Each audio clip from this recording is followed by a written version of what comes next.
बीड शहरातील एका खासगी वसतिगृहातून 2 अल्पवयीन मुली निघून गेल्याचा धक्कादायक प्रकार उघडकीस आल्यानंतर बीडमध्ये एकच खळबळ उडाली होती। या घटनेनंतर वसतिगृह चालक आणि मुलीच्या पालकांनी शिवाजीनगर पोलीस ठाण्यात तक्रार दिली होती।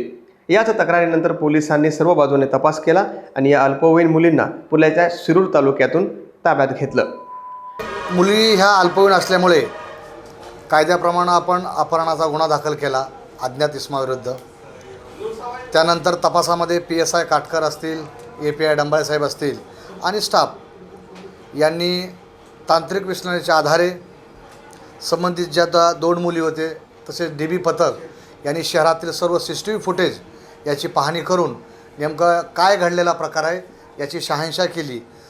तर त्यामध्ये असं निष्पन्न झाले की संबंधित ज्या काही विद्यार्थिनी आहेत त्या स्वतःहून हॉस्टेलच्या बाजूला असणारे एक जे झाड आहे त्या झाडावर चढून खाली उतरून त्या चालत बसस्थानक या ठिकाणी आल्या। परत बसस्थानकावरून कुठल्या मार्गे गेले ह्याबाबत निश्चित काय आम्हाला समजू शकले नाहीत, परंतु परत दुपारच्या नंतर गुन्हा दाखल झाल्यानंतर 2 टीमने पैकी एका टीमने तांत्रिक विश्लेषणाच्या आधारे ह्या मुली ज्या आहेत त्या घोडनिधी शिरूर पुणे जिल्ह्याच्या पुणे या ठिकाणी जात असल्याची आम्हाला खात्री झाली। ज्यावेळेस मुली ताब्यात घेतल्या त्यावेळेस आम्ही विचारपूस केली आमच्या स्टाफ अधिकाऱ्यांनी, तर ते स्वतःचं करिअर घडवण्यासाठी आईवडील व संबंधित जे हॉस्टेलचे काही त्यांचे आहेत त्यांना न सांगता त्या निघून गेल्या होत्या। या दोन्ही मुलींना ताब्यात घेतल्यानंतर त्यांच्याकडे पोलिसांनी विचारणा केली। त्यावेळी त्यांनी आम्ही करिअरसाठी पुण्याला जात होतो असं पोलिसांना सांगितलं।